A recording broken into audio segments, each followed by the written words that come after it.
Well, I'm so happy to be here. Thank you for sharing all your ideas. A lot of great ambitions and progress. So I'm impressed of where you are and how you're thinking about this. I'm also really happy to be here because this really coalesces a lot of my favorite things. I love entrepreneurship. I love the process of entrepreneurship, which Danny has so elegantly laid out in his book. And I like the spirit and the energy of solving problems, building things, being a transformative ingredient in society. These are the things that really get me out of bed. So I'm happy to be among a tribe of people on that same journey. I also love storytelling. Storytelling has been the tool that I've used most commonly and effectively in my career. Professionally, advertising industry is an industry built around the power of story.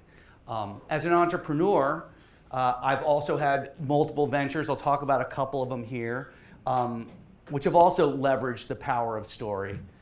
And then as an investor, I have an investment vehicle. I'm on the receiving end now of a lot of stories, which is a wonderful perspective shift to kind of understand how stories not only are told, but they're received. So when I was invited to come here to talk to y'all, I jumped at the opportunity.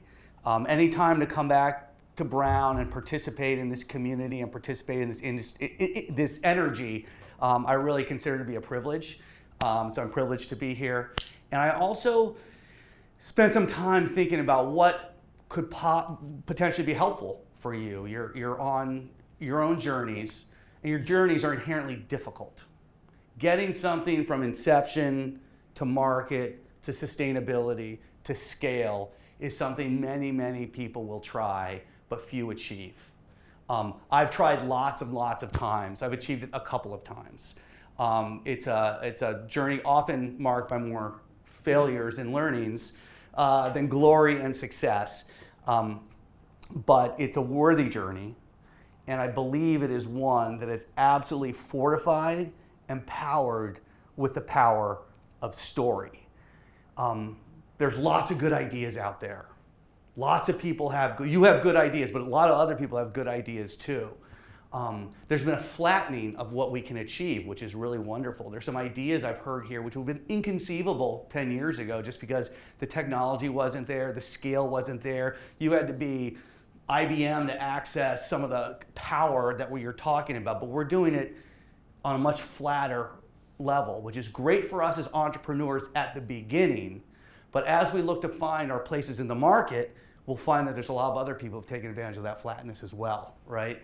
And so one of the things that can always differentiate us, make us unique, and build leverage is the power of story. So I've entitled this Storytelling for Entrepreneurs.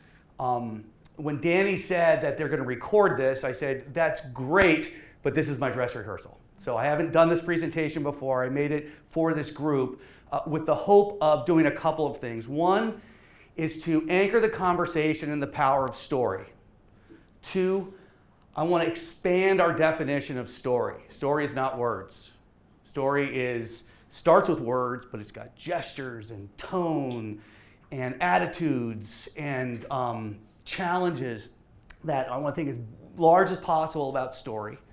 We'll look at a couple of really iconic brands and see how they've used story, and then deconstruct the 5 different things that I think any entrepreneur can think about in terms of their personal story. And then I've got a kind of a workshop thing at the end. I think some of you are well along to filling this out already, I heard. But I think everyone has one of the boxes that I've identified that hasn't been filled out, at least in your elevator pitches, which is great. All right. All I have to do is figure out how to change slide. It's a dress rehearsal. It's a dress rehearsal, that's okay. How do I get off this first slide here? Yeah. Oh, there we go. I was just going too fast.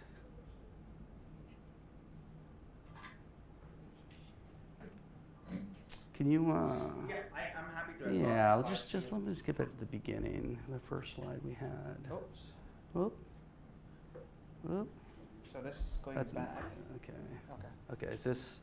So that's supposed There to we go. be- There we go. Okay. That's the one. So, storytelling. Why does it matter? That's why it matters. Our brains are meaning-making machines. We are inundated with data throughout the day, signals, so much going on. And our brain cannot handle all of those inputs. So what does it do? It starts to organize data. It wants to make it digestible, easier to consume, easier to remember. And the device which it uses to do that is story. So story and its power really comes from the foundational issue of our brain absorbs so much more signal than it can digest. And it craves order and wants to make sense of things. And so one of the things we'll talk about, is anyone here taking Neuro 1? Anyone took Neuro? Hey, okay. One of my regrets at Brown is I dropped Neuro 1 my freshman year. I was overwhelmed by the sheer genius in the class. It's kind of an interesting anecdote about beware of who you compare yourself to and beware of baselines. The person that I signed up to take Neuro with, a guy named Dave Gordon, in my freshman unit, said, hey, it's really good, a t-shirt. They made a t-shirt at the time that celebrated Neuro.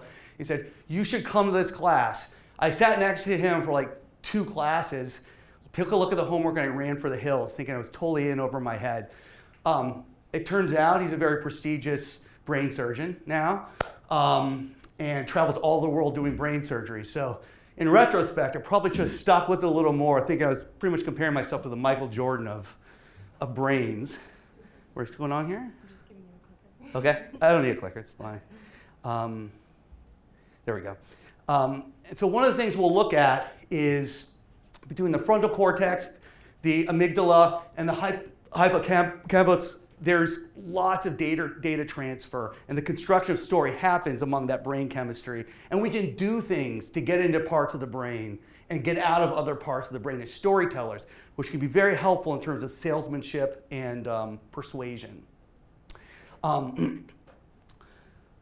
At its core, the value, when we think about the brain, so much of our activity happens in the frontal cortex. That's where we're making decisions, figuring out what's right, wrong, making analysis.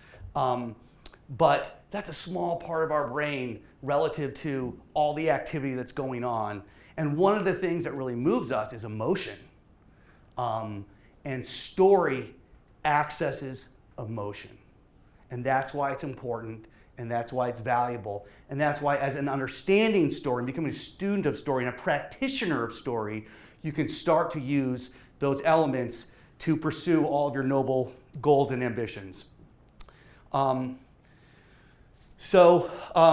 There's I believe he refers to himself as a moral psychologist named John Haidt, who, if you haven't checked out this book, I really found it to be one of the more interesting books I've read this year, where he talks ultimately about morality. That's the theme of the book. But at the very beginning, talks about the difference between our emotion and our reason. And he uses a recurring metaphor. The metaphor is the person on the elephant. And the person who is on top of the elephant is our frontal cortex. I'm in charge, I have order, I see everything, thinks they're in charge. But in reality, this elephant is doing 95% of the work. And if the elephant wants to move in a certain direction or stop to do something, it does it. And then what happens in our brains is the person on top then makes sense of it. And says, I stopped because I was thirsty, or because I thought it was a good idea to stop. He highlights this amazing study that was done with an experiment with people who had a procedure. They were epileptic. They suffered from epilepsy, and they had a procedure where, in essence, the 2 hemispheres of their brain were separated and couldn't talk to each other anymore, as a way of mitigating the epilepsy, but also creates all kinds of disconnections. And in the one side of the brain, they would say, walk. But the other side of the brain didn't know anything about that. So the person would get up and start walking. And then the experimenter or the researcher would say, why are you walking? They said, oh, I'm walking because I wanted to get a Coke. So that's an example there of one part of the brain making a decision and then the other making sense of it once it's already been made. They actually didn't want a Coke. They didn't say Coke. They said walk. Coke became the reason this guy or girl up here made the decision. So I offer that to kind of, one, talk about the power of emotion in general, but also to establish a little bit of a hierarchy, that intuitions and emotions come first, strategic reasoning second. If you're interested in this theme, there's other things on it, but I think this book does quite a good job of summarizing a lot of the experiments and a lot of the learning in this space. And I think it's an inspiration for us as storytellers, and should be exciting to us that we are getting tools and knowledge that allows us to unlock that power that can help us in what we're doing. So, people have been talking about there's Sheila. I don't know who that is over there. This is a scene from Hamlet, my favorite play. The play's the thing is one of the great lines of Hamlet. And it's been debated since 1606 what Shakespeare meant. And really, what most people think, and I certainly believe, and there's intellectual schools built on the premise, is that story, the play's the thing. The story is what makes sense of everything. In Hamlet, Hamlet uses a play to expose a conspiracy. And that idea that the play's the thing, the story's the thing, has been part of our essence since we started living in groups, really. The initial storytelling reason, the reason why from a biological standpoint we tell stories, is really about community safety. Gossip was the first story.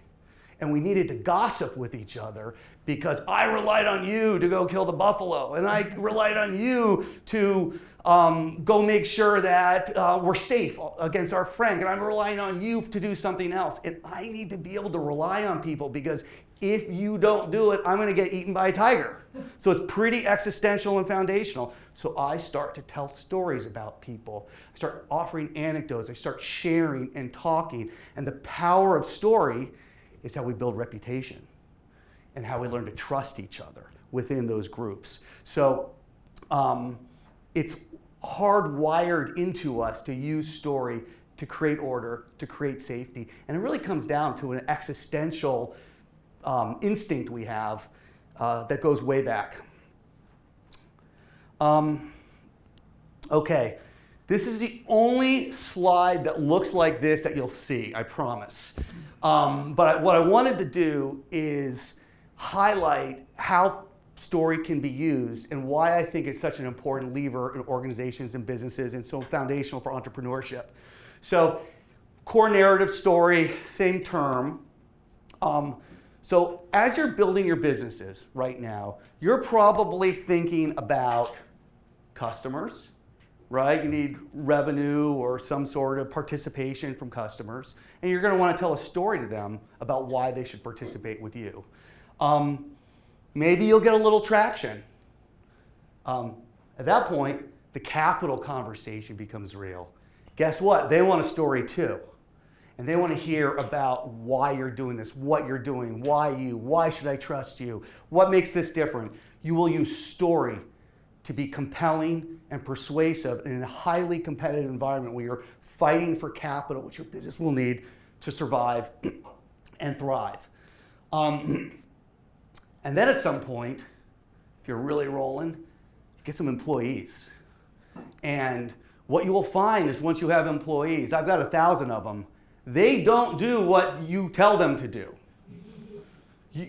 The old answer is do it because I said so. I mean, certainly here on the campus of Brown University, we know that that is not a highly functional idea for our community here.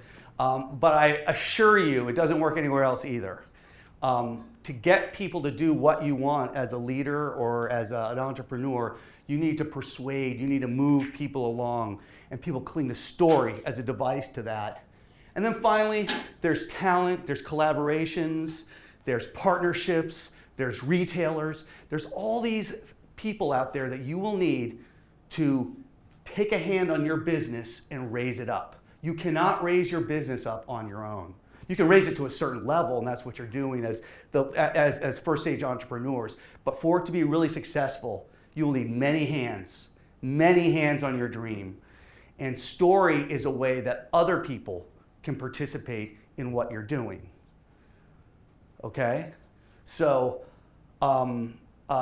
Hee-Yoon talked about the crisis of loneliness and mental illness that's happening among young people in our country, in our world. So if I become an employee of her business, yeah, I could be working on a friend app, right? I could be in charge of customer acquisition. That's a job, that's a role. But it's not just about roles when you're getting people to put hands on your business, it's souls. That's where the heavy lift comes from. So if I'm in charge of customer acquisition or maybe data integrity or something that has to get done right, but certainly doesn't have a soaring quality to it. If I also I'm participating in mitigating the crisis of loneliness among young people in America or young people in the world. That's a different story that I can tell other people. And most importantly, it's a different story that I can tell myself. Because while we're going to talk about telling stories to other people, don't lose track of the fact that we're telling stories to ourselves as well. And those are important. Okay, so what I've tried to do is show you that story is important and it matters.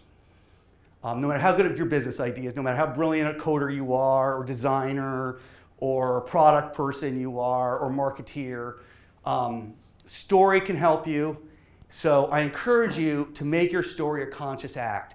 I've observed something over the course of my career that people with really core consumer goods businesses tend to be really on board with this. I need a good story to tell my customers because I need 1 million customers to buy this mobile phone or this shoe or this cheeseburger or what have you. The more technical the businesses get, it's more common to have a mindset of like, but my code's better. But that one does something, my thing does something that one doesn't do. Well, so did the Betamax. So I encourage you to integrate. Everyone heard of Betamax? You know what that reference is? Okay, it's interesting. That's how dead Betamax is. There was a time where there was a competition between VHS tapes and Betamax discs. So when we would, us old people would get movies and bring them home, we had two choices of technology. The Betamax, which was made by Sony, was so much superior to the VHS, superior quality. It was cheaper, it was more resilient, it was more robust, but no one's heard of it here. So that's often used, and I encourage you to embrace it as a cautionary tale that technology is great, but technology alone probably doesn't get the job done. Okay, so I got 5, I will call them tips or steps on this path. The first one is to conjure your origin myth. Some dicey words up here. Conjure. Does that mean it's not real? No, it's real. There's truth. But conjuring is an act of thinking broadly, taking all the truths and combining them in a chain that gives it order and makes sense. So picking the parts of your story. Some of you, by the way, all of you I heard great stories in. Some of you are giving way too much story though. Our story isn't just what we say, it's what we leave out. And in the act of conjuring, it's kind of like an editing job of like, I can say 10 things, but if I just say these 3 things, I'm going to be much easier to understand, I'm going to be a much more exciting prospect. So it's an editing job. And I have myth here underlined. I don't want to take too much of a side trip into mythology. I think storytelling and the study of storytelling is really grounded in a lot of mythology, which look at, you can look at everything from Jungian archetypes to, there's a great book called Goddesses in Every Woman, who look at all the Greek archetypes of women and kind of see how they manifest and what the different stories are. But oftentimes, the basic concept behind this is that we have imprints in our brains about story that we have from thousands of years of storytelling. Everywhere from the hills of Ireland to the savannas to the Greeks, the same types of stories get told over, fairy tales get told over and over again. So we have an inclination or disposition to those types of stories. So when your story can catch a slipstream into a Jungian or a mythological path, it becomes more resonant. It feels stronger and bolder. And so your mythology, if you do it right, may catch one of those slipstreams. So they're good to have some consciousness of. One thing about our origin story is that our brains crave cause and effect, even when it doesn't exist, right? We know intellectually about, correlation without causation? We know that's true, right? Two things can happen, they have nothing to do with each other. But our brain thinks they have something to do with each other. And it's wired that way. We can't not do that. We have to be so conscious not to put two things that happen together and create causation. There's a fantastic study that was done at the University of Toronto where just with words, they had one slide that said bananas, and they had another slide that said vomit. And they went and said, what does this mean? And 80% of the people said, oh, it means the bananas made you vomit. So that's the brain for you. Even there's no reason to really think that there. We seek cause and effect even when it doesn't exist. So Nike, the great Nike, one of the top of the Mount Olympus of brands, because Bill Bowerman and Phil Knight were so dedicated to performance at the University of Oregon, because they were so committed to helping athletes reach goals that they couldn't do on their own without the help of new technology, they designed the waffle shoe using this so that athletes like Prefontaine could excel and set records. Because of that, they built Nike. Patagonia, my favorite brand. Yvon Chouinard, there's very young Yvon Chouinard. He's a hero for me on many levels. But he was a climber first. And when he would go climbing to some of the world's most untouched peaks, he was disgusted that he found climbing equipment left behind. So leave no trace became one of his mantras. So he built climbing equipment first to help people do that. And then it turns into Patagonia. So he kept building more things, always, always, always with the consciousness of I want to do right by the planet as one of its stewards. Apple's at the top. Apple's at the top of the Mount Olympus for sure. There's Steve and Woz back in 1976. Did they want to make a technology product? Well, they worked in technology, but Steve Jobs had been on an acid trip at Reed College, and he stumbled into a presentation on serifs and sans serifs and typography, and he had this vision of creativity. And because of his deep commitment, because of his creative soul, he made Apple, creative tools for creative minds. That's why he did it. So, those are myths. Trust me.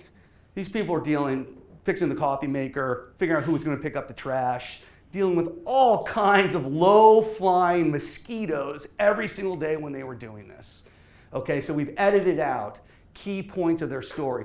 And I purposely use one word a lot, which is because. Because is the word that triggers our cause and effect feel-good place in our brain. Stories that use because are a lot more interesting than ones that go, and then, so life might feel like a series of and thens. But when you're a storyteller, find the because. Okay. One thing I noticed when you all were sharing your stories, I heard a lot of why I'm doing it, why this means something to you, which I love. I think that's so foundational. One of the next things I want to emphasize is the importance of finding the drama in why. A lot of pitches are what, always what, sometimes how, but really why is the one where I think story emerges as a differentiator. So over the past probably 3 or 4 years, my business partners, John Boyler and Glenn Cole and I, started an investment vehicle called Earthlings LLC. And Earthlings has looked at probably 100 deals of businesses that we wanted to invest in. I'm going to share the 3 that we went with, okay?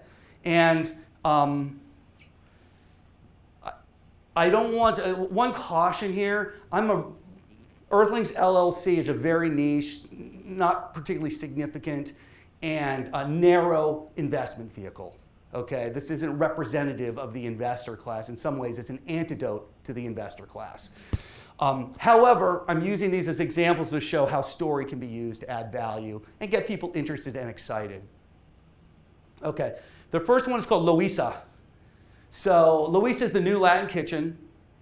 What they're bringing is clean, organic, considered ingredients to traditional Latin spices with a particular emphasis on Puerto Rican, Dominican, Cuban, that kind of Caribbean Latin, not the Mexican, Central American Latin. So we're a lead investor in this business. I'm actually an advisor for these folks. And there were multiple spice businesses, multiple consumer goods businesses that we looked across. And you're going to see here my bias for hard goods, consumer goods. That's my particular orientation as an investor. They fought wars over spices 500 years ago. It was great. Let's get in that business. So there's some action there. People need them, like them. But these 2 founders, Kenny Lewin and Scott Hatis, the reason we ultimately invested in this business was their why story. They're both young men who grew up in Dominican homes where they ate delicious rice, beans, plantains, the whole buffet of Caribbean awesomeness. But as they got older and wiser, they didn't want the red dye number 7s. They didn't want all the bad ingredients in their food. And so they wanted an alternative. Like, okay, we often solve problems for ourselves. Okay, that makes sense. But they really got serious about when they had kids. And their perspective changed. And it was their parenthood, actually, that shifted my perspective on them. Because Kenny's truth is that the kitchen is where life happens in our home. That's where culture happens. And if we don't make this food cleaner, if we don't make this food healthier, then a whole group of educated Latinos in America are not going to make this food because they think it's unhealthy, it's bad for you, a whole kit and caboodle of reasons why they would stay away. So they're not just trying to get people to buy Sazón at Wegmans. They are trying to keep the Latin kitchen vibrant and alive for their children and for future generations because they believe that they make better ingredients and promote the food. And it's not just ingredients. They make tostone makers that looks like they're from Design Within Reach. They make all kinds of products that are really about keeping the Latin kitchen vibrant and alive because as parents, they see themselves as stewards of a culture now. So that was moving. Okay, different category. Also very Yeah, you can't see it. Okay, so this is a brand called August. Anyone here heard of August? They make period products, tampons, pads, etc. Okay. So founded by a woman named Nadia Okamoto, who started an organization called Period.org. So Period.org was a high school organization that really took on, from an advocacy position, inequalities around the period tax and other issues related, I would say. So there she is with her t-shirt. Anything you can do, I can do bleeding. My hoodie says, periods make human life possible. So you can kind of get a sense of how no shame, obviously, and quite the opposite.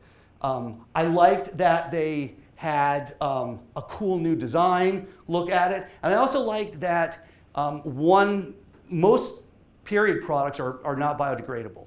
So they end up in landfill. Obviously, they're used en masse all over the world, billions of times every month. Wouldn't it be great if that were environmentally friendly? That's imminently doable. So they fixed that. So that drew me to it too, that I thought I saw a new space opening up for them.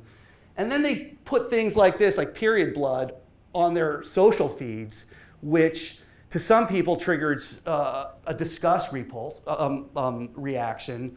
But other groups find it to be inspiring and destigmatized and do all the things that they're trying to do with their brand and their mission. So I love that story. I love that story. So the frontal cortex on me is like, tampons, a lot of customers, right? So I still have my economics business person hat on, but the story is what got my money, my attention, and why I work for free for them now, because I want to see them successful. I want periods to be destigmatized. I want biodegradable period products. I want this culture to change, or I want the period tax to be eliminated. It's so much more expensive just to be a woman, just to be a menstruator, than it is not to be, and that didn't seem fair to me once it was revealed. So that was a story that got me excited and got me on board. Okay, the last one. Okay, so we've got spices, we got period products, but we have to have coffee, right? We're only missing sugar, alcohol, and cannabis, and we're good. So Forgotten Forest is a project in Puerto Rico. This young man, Domenico Celli, has a vision quest of building a prototype for a social impact brand. So in Puerto Rico, his belief is that if Puerto Ricans stop growing coffee on their land, they'll lose an incredible link in their cultural chain, that the land is their culture and those processes. And because Puerto Rico is such a great place to grow coffee, lots of agribusinesses have come in there and kind of ruined it and made it hard for local farmers to survive. So his vision is to take local farmers, create an elite brand called Forgotten Forest, and revitalize his community of Adjuntas, Puerto Rico, which is the La Cordillera, which is where the mountains where a lot of the coffee is grown. So a lot of coffee businesses out there, but this one's a social impact prototype, right? If this works here, it'll work in Panama, it'll work in other places. And that bigness of that story took me to another place. Now, would I invest in a business that didn't have a 50% gross margin? No, I wouldn't. He had to pass that post. He has to have a core business. But there were a lot of people who have those kind of margins. This is the one that had the soaring story that got our attention. So one of the reasons why the why is so important to me is, as an investor, I don't just want brilliance, I want resilience. And your why, and I know as an entrepreneur, things get hard. There are times where you're like, you know what? I'm just going to business school, or I'm going to quit this. I don't want to do this anymore. It's too hard. My observation is that the why can kind of bring entrepreneurs through the rough spots, help them punch into the next level.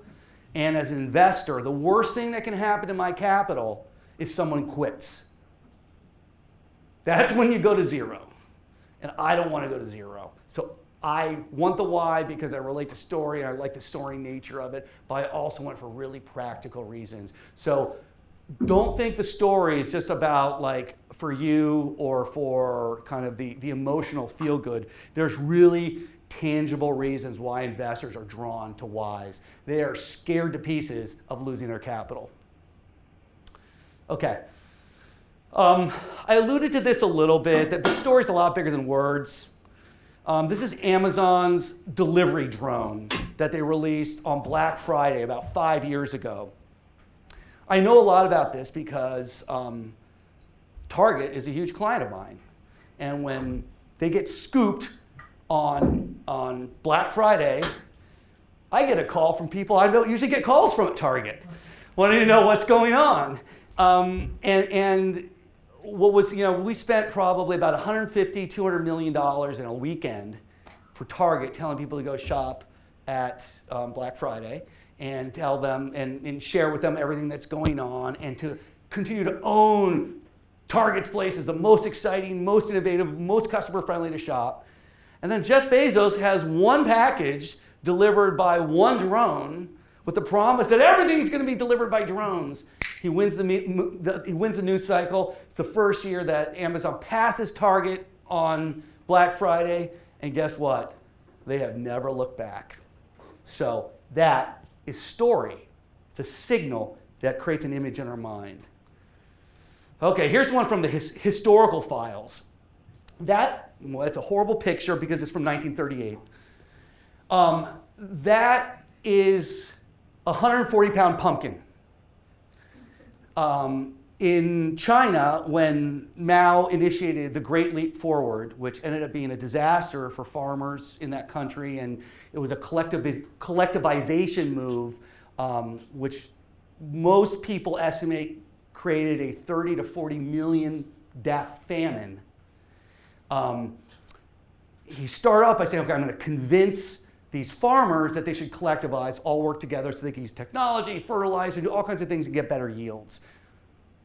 Good idea on the surface. And in fact, it worked for the first 5 years, where they had small farms. And they were in collections of 10 or 15 families working together. The average life expectancy in China rose, I had to check this twice, it rose 17 years over a course of a 5-year period in terms of life expectancy. Just staggering success for this effort. And they said, okay, this is going so well, let's not have 15-person or family farms, let's have 150-person family farms. And the way that we're going to convince people to do this is we've grown a 140-pound pumpkin, and we're going to parade it village to village to village to show them how much better it works when you collectivize. So this image, when you read about the Great Leap Forward, is often referred to as a turning point in getting the populace on board with this radical plan. And it just struck me as story, a way of telling a story without using any words.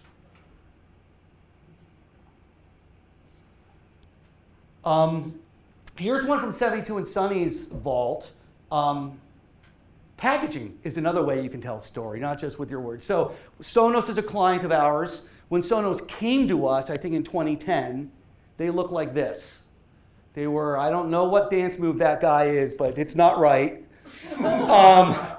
And it was a Sonos Zone Blair S5 wireless music system. It was a technology product.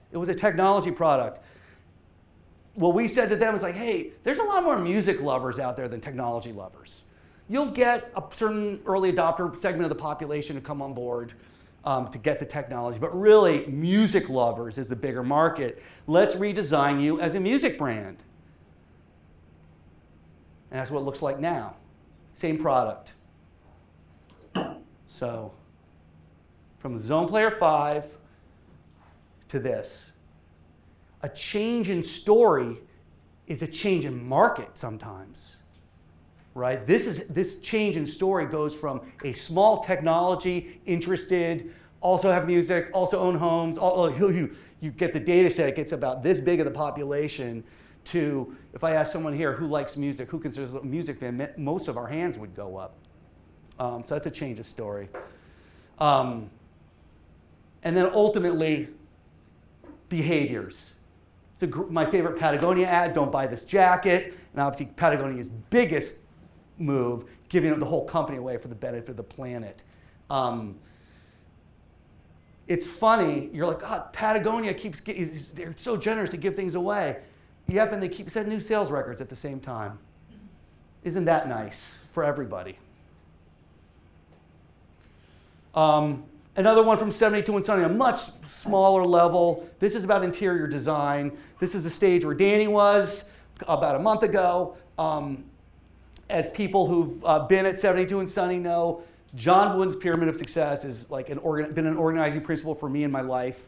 And I continue to go back to it and use it and try to and as 72 and Sunny started to scale, I was like, let's build a company around these values. I think they're so profound and so timeless.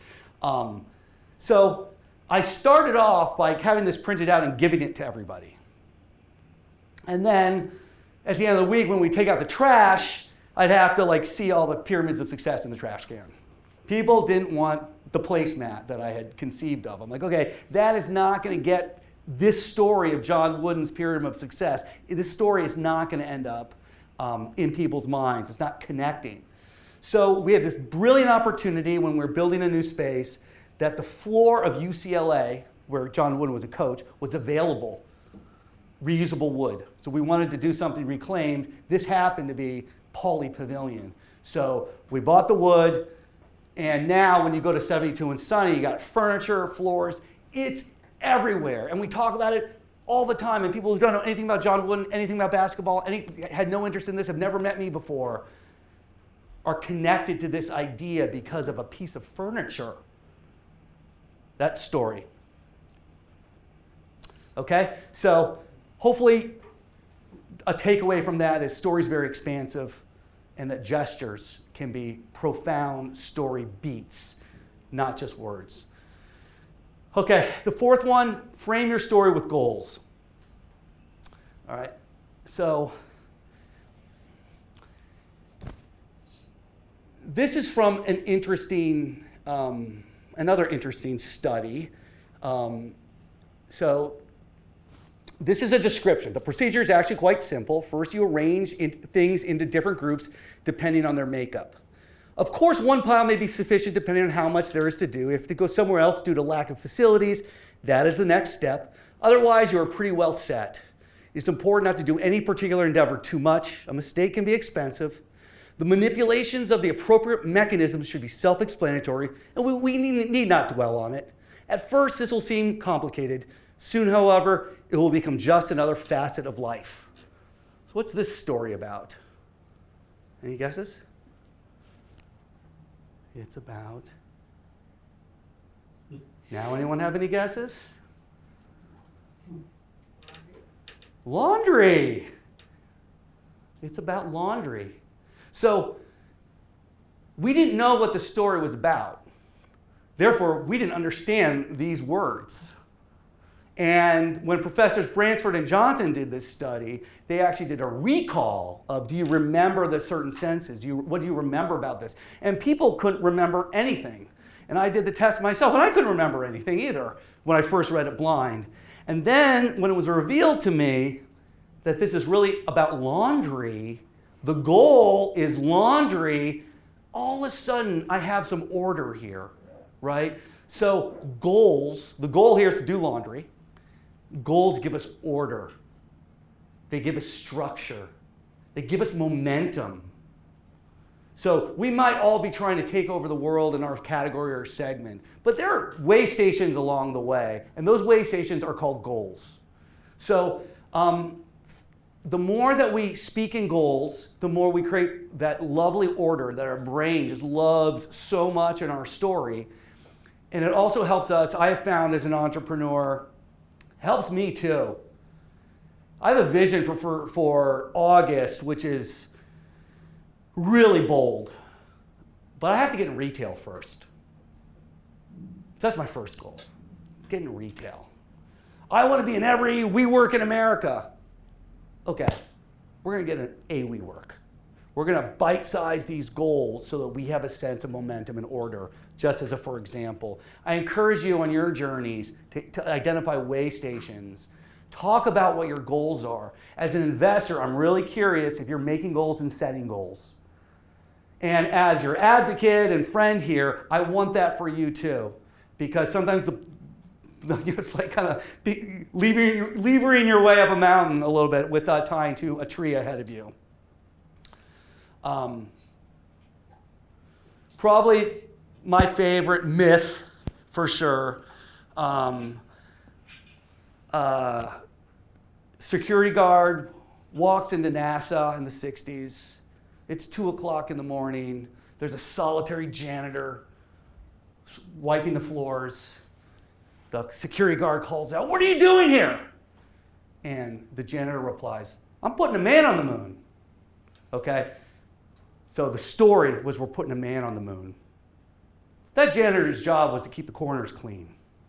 But because the story existed, they were able to participate on it. They were able to put their hands on that dream and do their own little part. The moon race, space race, galvanized industries in ways that were considered impossible or inconceivable when it happened. One of the reasons is the power of their story. Okay. My last tip here, embrace your audience. How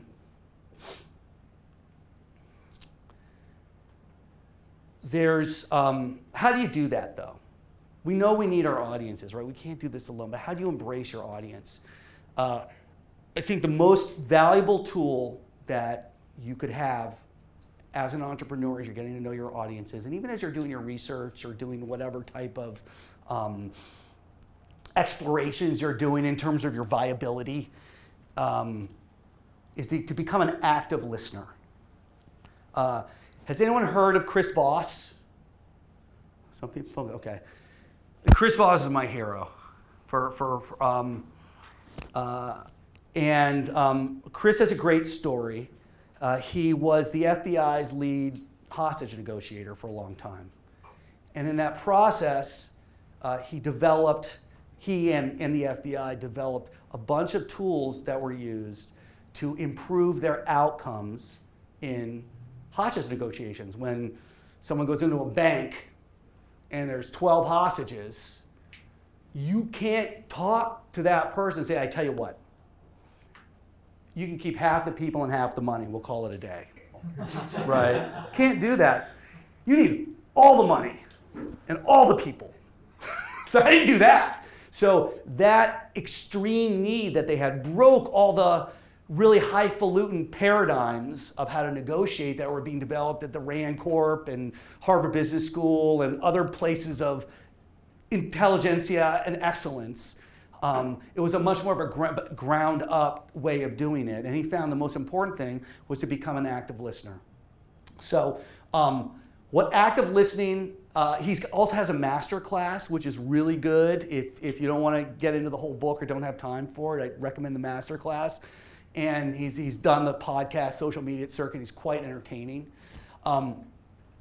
But what I learned from him, and I think it's important anytime you deal with your audience, is listen for their hopes, dreams, fears, and disappointments. We all have them. These are this is what forms our structure of what we receive. When we receive information or story or an opportunity or criticism or what have you, it kind of goes through this bumper car through our hopes, dreams, fears, and disappointments. That's part of our process of accepting ideas. Happening almost always on a subconscious level.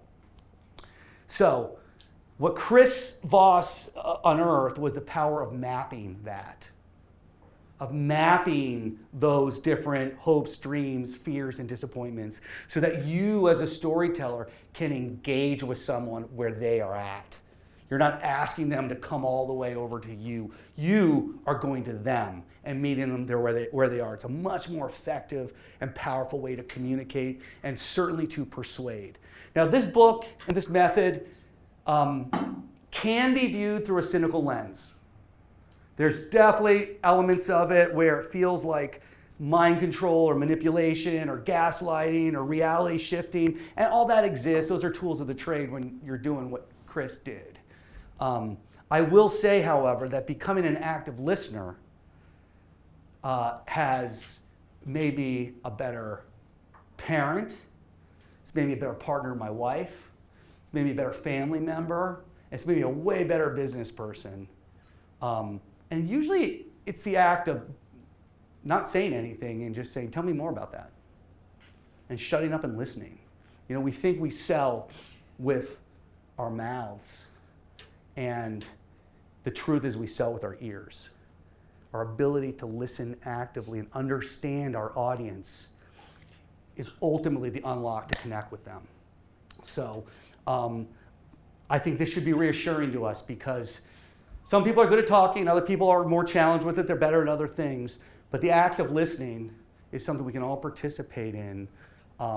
And first and foremost, it comes with a sense of curiosity and some basic tools of silence, affirmation, and either saying, tell me more about that, or if I have a question about Anne-Marie's business, I could say, a marketplace? And then you'll tell me all about the marketplace. No, I don't want to. I'm just demonstrating. But you know what I mean? Like but you want to, don't you? I think case in point. Okay. So anyway, I land on this because hopefully you've seen through these different examples how these elements of story, these signals that we put out, really are relevant to all these different groups. All right, so what have we talked about? We talked about the power of story and how we as humans crave story and need it to make sense of things. We talked about making your story a conscious act. That's something you control. It's not going to be easy. You should think about it. You should edit it. You should scrub it. You should look at how people are reacting to it. When people's eyes start glazing over when you're talking about this one bit, when their eyes light up when you talk about all the waste and putting the Poland Springs bottle into the thing. I'm like, okay, tell me more about that Poland Springs bottle. I see a lot of those on the street. That's a symbol I relate to, right? So that story starts to become much, much more interesting to me because it's tangible. Just as, for example, I think it's one thing that really worked in your story. Conjure your origin myth. Find the drama in why. Hone your why.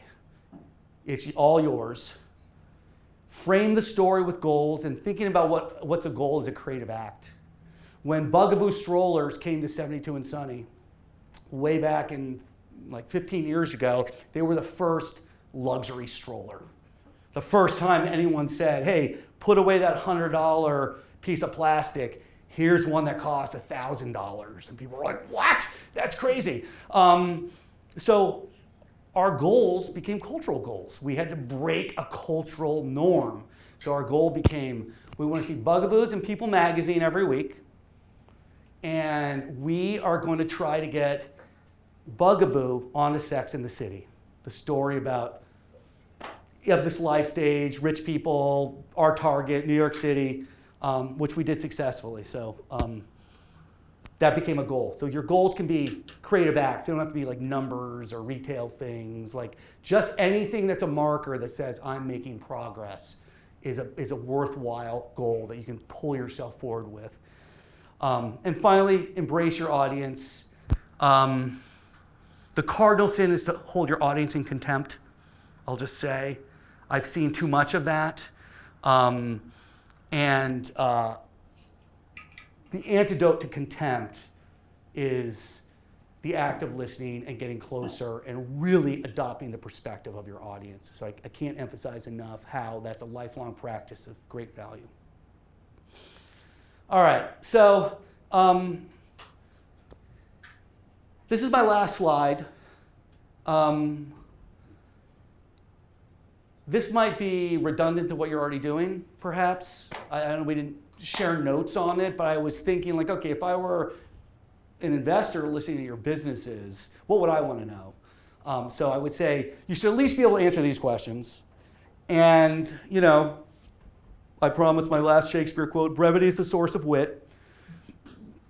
The more you can condense it, the more you condense it, the better. The great brands get it to 2 words, really. What are you trying to do? That's your elevator pitch, I think. This is what I'm trying to do. How are you going to do it? What's the plan? So I want plastics out of the oceans. I want it to be easier to make friends. I want it to be easier to find information in my STEM classes. All these things are great ideas. You've done your research, and they're definitely need states. But what's the plan? Because you're not the only ones working on this. Your plan is part of how I will judge it. I would judge it. Who are you? The underlying question to who are you is why should I trust you? So there's idea, okay, and then there's operator. So you want to, who are you is where you bridge between idea and operator as an appropriate guide and steward of that business. It could be what you've done, or it might just be how you are, right? It could be I've run company that look just like this, and I took it public, and I know how to do it. Well, if you haven't done that, it might be like you've never missed a day in school. That tells me something about you too. Domenico, actually, one of the reasons we invested in Domenico for Forgotten Forest was he grew up in Puerto Rico and went to the United States to college on a wrestling scholarship. And in his 4th year, he's very dominant at Div 3 level, very successful. He had a devastating knee injury. And he'd take the whole year off, and he came back as a 5th-year senior. And upon coming back, he was totally mediocre. He never regained his incredible form. But he went from a guy who was like 16-0, I think, before he got injured in his junior year. He was 8-8 the next year, beat half the people, lost to half the people. But he was still the team captain, and he still finished out his term with the team. He wanted to go all the way through. Okay, so he never run a business before. He never done, he wrote a paper and college thesis on coffee in Puerto Rico, so he had some criteria. But that story about him made me trust him and think like, okay, this business is going to get rough. We're going to get hit by a hurricane. We're going to have workman comp issues. We're going to have lots of things that are going to go bump in the night. But because of that little tidbit, that little anecdote about him, I leaned forward and made that choice to go in that direction and other directions. So in the event you haven't run the world yet, that's okay. You have character. You have a story. Why are you doing it? That's your origin story, right? That's your origin story. Dramatize it. Make me feel it. That is the thing that you will carry through with you throughout. And finally, what goals have you made and what goals have you set? And what I'm looking for is order, momentum, and logic. If you can hit those 3 beats, order, momentum, and logic, I'm on the bus with you. If you don't have those beats, all that other stuff might look really great. I'm still on the fence. So that's storytelling for entrepreneurs. Do you have any questions or anything you all want to talk about? Yeah. So first off, thanks for that. That was awesome.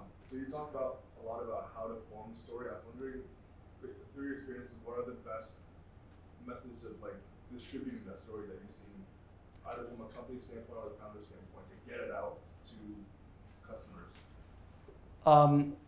Okay, so the way I would look at this is you have some owned media channels, right? Your website, your social, and company materials.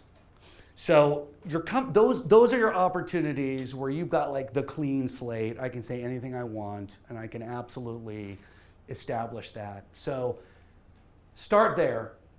So website, and then what you put on social, I think is a starting point. The next thing that I think is there's probably I would say the most effective form of marketing I've ever seen is a TED Talk, to be honest with you. The return on doing a great TED Talk is just mind-boggling for businesses.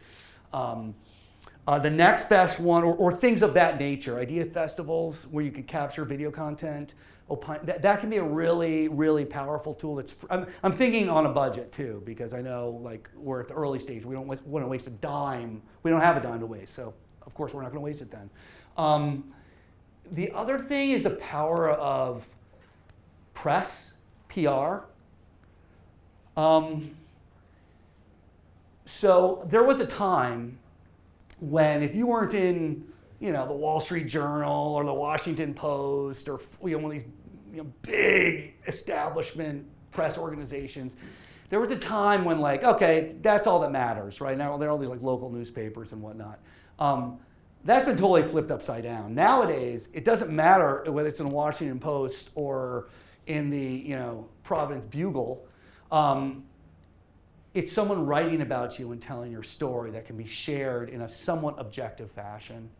So getting people to write about you, cultivating, even if you have only one journalist write about you on the smallest paper, you can put that on your site, you can put it on your LinkedIn, you can start to credentialize yourself with that. So that's another just kind of, when it's time, finding people to tell your story for you has an outsized return, because I trust what the other person says a lot more than whatever the entrepreneur says, even if it's not the Wall Street Journal. Yeah. And then there's, in media planning, there's two metrics that we use. One of them is reach. So how many people, what's the total footprint of people I'm engaging with? And the other is frequency. How often am I hitting them with my message? So it's funny, if you came back to 72 and Sunny and I were to give a speech, you'd be like, wow, I've heard that one before. Yes, you have. Yes, you have. Because when you talk to your company, it's repeat, that's your frequency. You want to establish, it's like going to church. Same story over and over again with different angles and lenses on it. So you have high frequency, and then your other ones they're more of a reach vehicle. For some of your businesses, you don't need to reach that far. I think frequency is probably more valuable. The conventional wisdom is, you want to have someone to hear something 3 to 5 times before really, that's in advertising. So these are, every media has a different metric, but that's, a way of thinking about it. One caution is, I've seen this so much, you're like, but I already said that.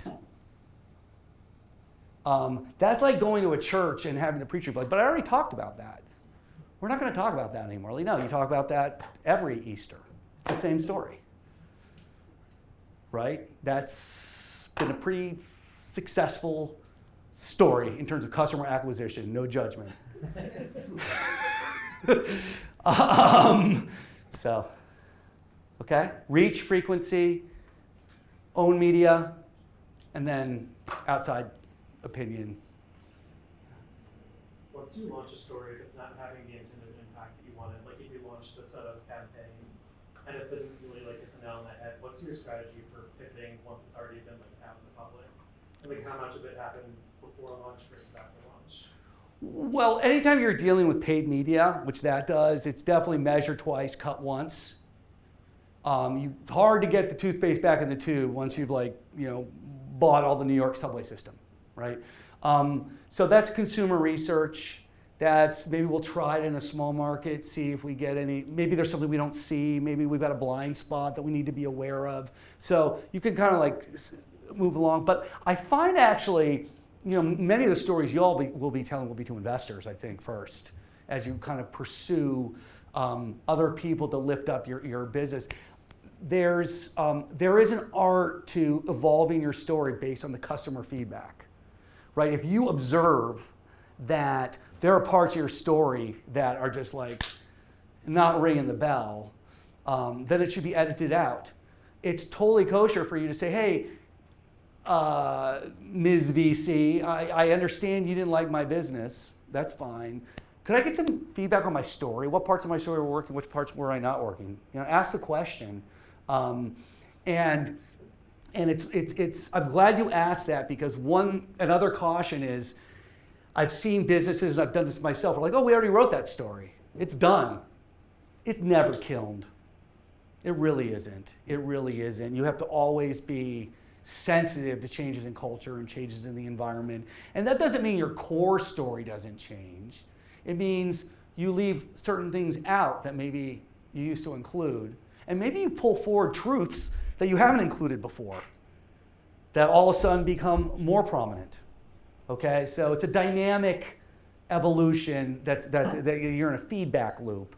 I encourage you to embrace the feedback loop. It can be really hard to do, like, oh, that didn't go well and they hate my story, right? No one wants to hear that. It's painful.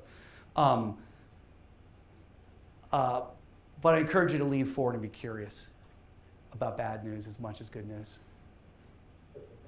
Yeah. Yeah? Quick question for you. So you're pretty much responsible for setting the global vision and strategy, right? How have you stayed yourself? Like, how do you sleep at night, be able to sleep, are there for your family? Because you're basically all consumed. I don't know. Well, first of all, I'm no longer the CEO of 70 Doing Something. I'm the chairman, which is a different gig. And it's, I will say, a lighter lift because of the excellence of the CEO we have. Evan Shute, who was there when you were there, is an extraordinary executive and is taking the company places I was not capable of taking it. I think that all these issues, all these questions, how do you sleep at night? It's a balancing act, and sometimes you don't. I believe this, what we've been talking about now when we talk about story, we're talking about the human condition and how we make sense of it. And that's like my favorite thing in the world. I love that study. I love digging into the research on it and the experiments and all that stuff. And so having like an innate curiosity and passion in what you're doing, it really helps with that. It gives you energy. And I believe that the study of the human condition in my work life makes me a better citizen, a better member of society, a better friend, a better, they're not operating in two separate spheres. Things I learn in my personal life, I bring to my work life. Things I learn in my work life, I bring to my personal life. While there's quite a bit of separation, the pursuit of, the nerdy pursuit of, the human experience is probably my through line. It's what brought me to Brown in like 1989, and it's why I'm here now, for sure. Quick follow-up to that is, how do you let go? Because if you're there on day one, it's no longer the same. How do you accept the change that's happening? Well, change is a must. For a business to grow, it has to change. One of my mantras is, our mantras at 70 Doing Sunny is make it yours.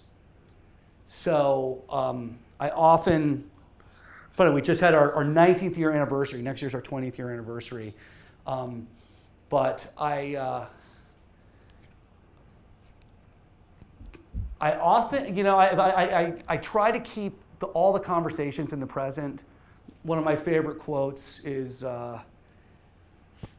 yesterday is history, tomorrow's a mystery, today is a gift. That's what we call it, the present. That's right. Master Oogway, come on. First person who's ever gotten the reference from Kung Fu Panda. You guys are a different generation. I like this crowd.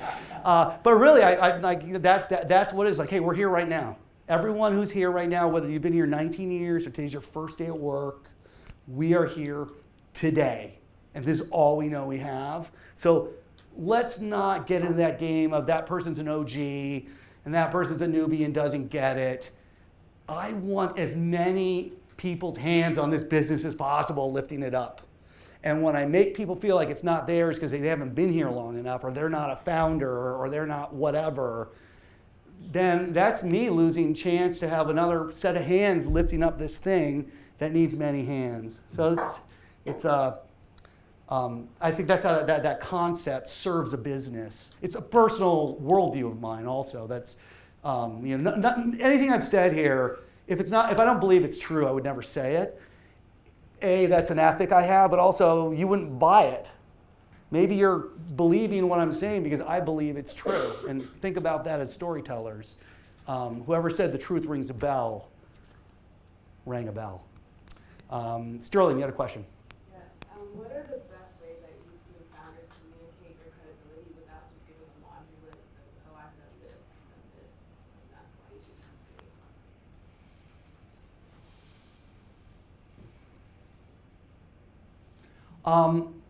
Again, I don't know if I'm a representative sample of the investor class. So I'll tell you what I think, but I don't want to infer that this applies to others. I look for personal story is meaningful. I look for a growth mindset. Always, I don't want to work with anyone who I don't think wants to grow and isn't coachable. That would be a non-starter. I think that in terms of what you're trying to do, the more simply that you express it, you're in the music business bringing people together, right? Collaborating. So if you say, I think the two most powerful forces in the universe are collaboration among humans and the power of music. Those are those are the altars at which I worship. And I'm bringing those two things together because there is a bridge out. And that's why this is important to me.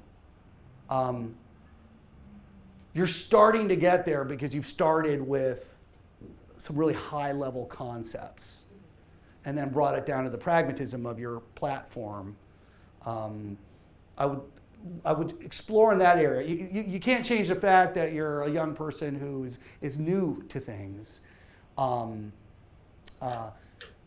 you can show is that you're not naive. And that you know it's a journey ahead, and you know if you gave me a goal that I believe was a really good goal, I would lean forward. If you told me you had achieved a goal, they're like, hey, we want to do just a working comp with 100 people on it, and here's what they said, that would be a heck of a lot more than I've got this great idea, right? So just like use the goals to kind of lever yourself up. I keep using that thing like like they go up the hill with the tree with the thing around them. Try to use the goals if you don't have their own personal record and story. And then draw from your own personal life of things you've achieved. You've managed to make it to the best school in the universe. So you've done, you have achievements. Yeah. Yes, and then Colleen. So my question is, going back to the example of Amazon and Target, would you say that in advertising as well, which is like marketing and getting your story out there, is does the same principle of less is more apply? Or is it just because like Amazon is already in the market and everybody knows it, so they can afford to do the less is more? See, the less is more thing when it comes to consumer marketing starts to push up against my frequency thing, right? So if I want to tell you 3 things about my product and 3 things about me, and I want you to hear that 5 times, that turns into 15 impressions. So if I only have one thing I'm saying, I say it 5 times, and I've achieved that. You see what I mean? So with consumer marketing, particularly with these big brands, you're just filling the air with footballs, right? You're flooding the zone with paid media. But really, you're using paid media. I compare that to the $150 million we spent to the, I don't know how much that drone cost, but it wasn't much, what Jeff Bezos did. The singularity, I guess you're right. The singularity of that was really moving. But I get lots of information from Amazon. But like the grandness of the gesture is based in a singularity, I think.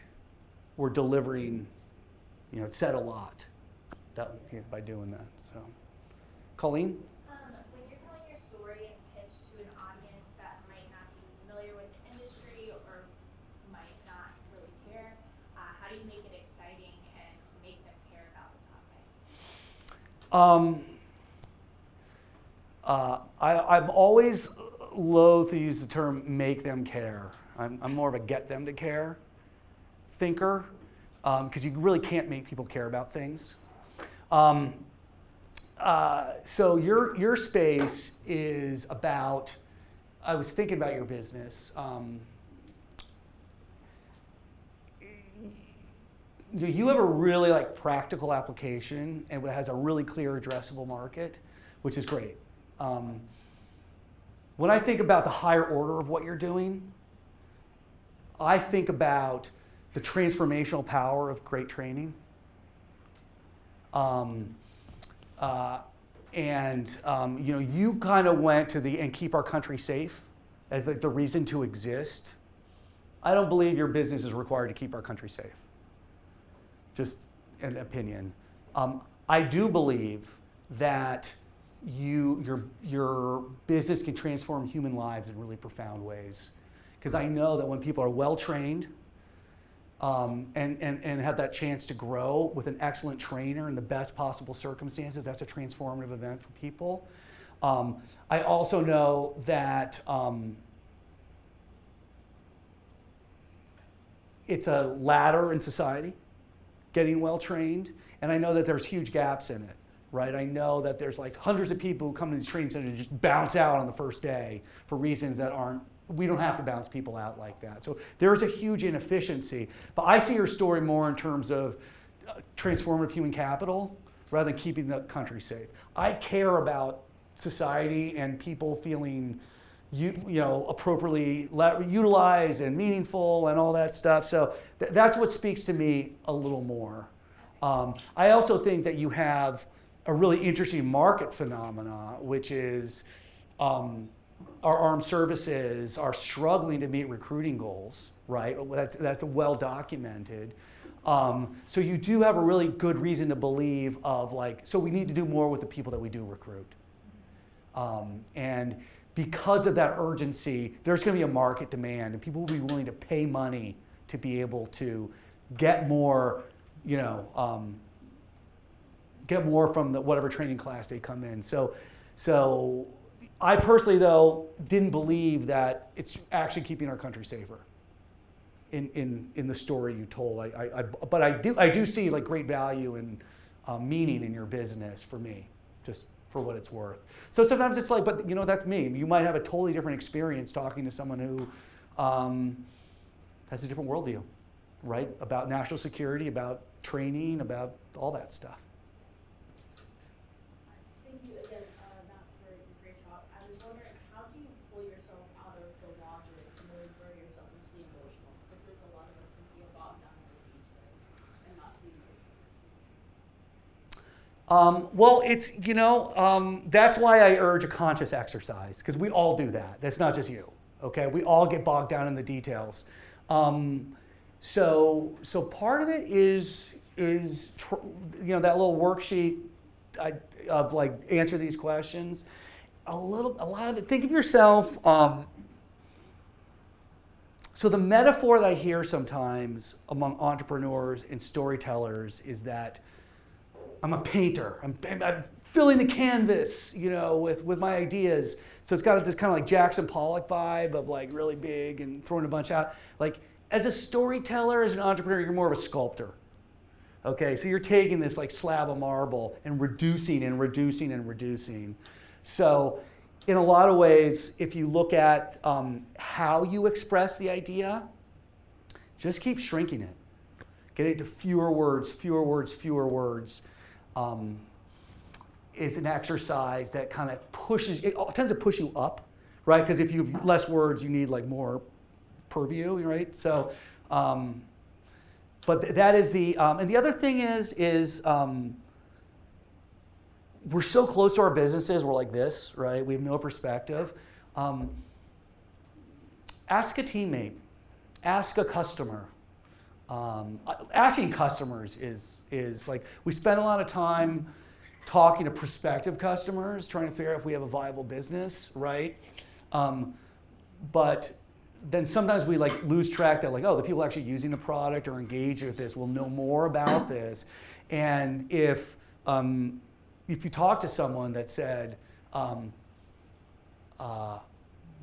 how's perplex meaningful for you? Right? They might say, well, I feel like I wasted half my college doing BS analytical searches.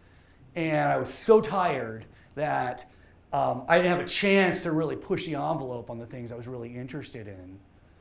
Your perplex could be framed as get the most out of your college value. You're spending all this money, get more out of it. You see what I mean? Like, and someone might tell you that. Like, that's not necessarily why you're doing it. But you know, from the mouths of your customers will come your value, and they will offer perspectives that are different than yours. I also encourage you not to listen to all your customers. Some customers are more insightful and thoughtful about your business than others. There's this like instinct, like, well, it's customer research. I gotta be completely, homogenous in how I think about this and weigh every voice equally. I'm like, where else in life do we do that? Like, identify your insightful customers and ask them lots of questions. Find the ones who are like, yeah, it's just easier. Okay, it's good. But just easier isn't gonna light anybody up. Yeah. Something that resonated, going back to what you were saying about how you focus on the human condition, that made me think of the Maya principle. For those who aren't familiar, it's most advanced yet acceptable. So this notion that we are all inherently drawn toward things that are familiar to us. Just wondering, like, based on your experience, what have you found that works when you're trying to get people comfortable with ideas or products or services that are uncomfortable at first?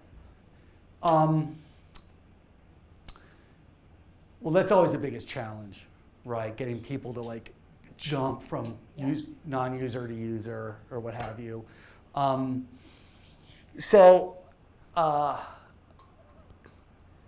There's two core, let's talk human condition.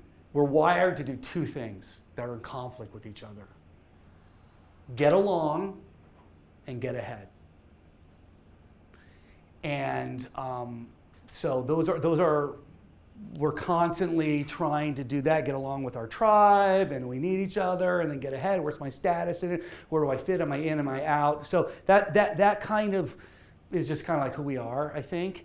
And so as a marketer, I always like to sail the way the wind's blowing. And so I think the wind's blowing towards get along or get ahead. So I like to turn it into a game, make it social. People, honestly, turning things into a game is like, I know it's like, gamify it, but like it's a trope because it really works.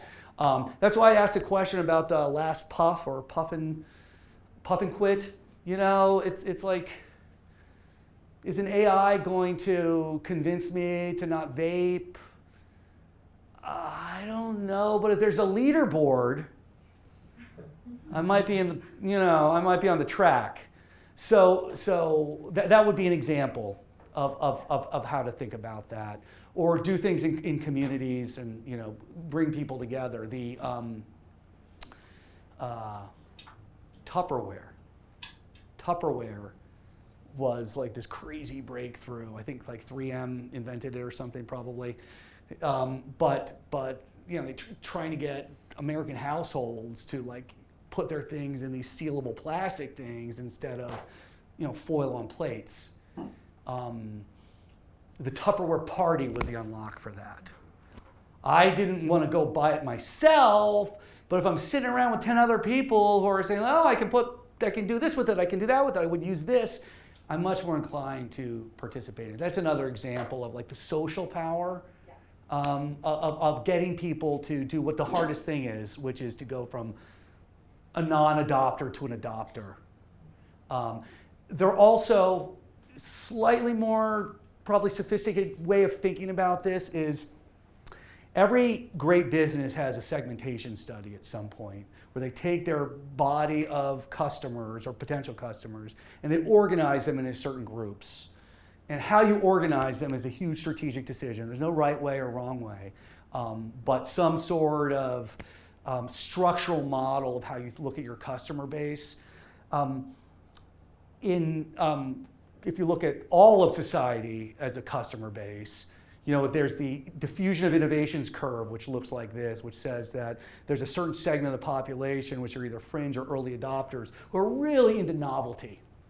Like, they just love novelty, right? They saw a smart car, they went and bought it because, like, wow, it's the weirdest looking car I've ever seen. Smart didn't sell a lot of those cars, but they sold them to the early adopters. And so if you can segment your audience and find early adopters, that can be like, that's an easier push.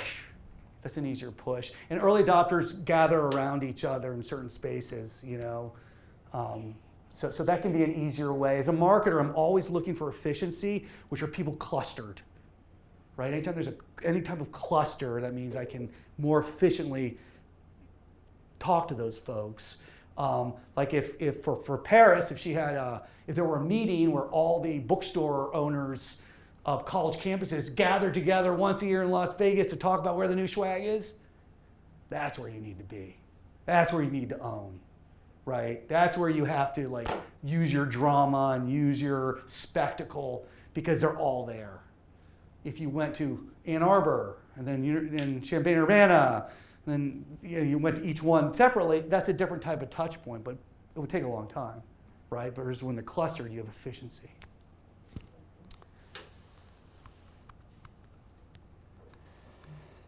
All right. Would you mind if I interjected one last thing? Please. How's that for a Chris Voss? No, I don't mind at all, See, Danny. here you go. I every week get a quick summary by email of new research from Harvard Business School. And just today I got one whose headline says, "Looking to leave a mark? Memorable leaders don't just spout statistics, they tell stories." And it's a whole research study about the impact of stories. So, Oh, I'll share it. please do. Please do. Well, on that high note, we're right at 3, so let's express our appreciation. Thank you.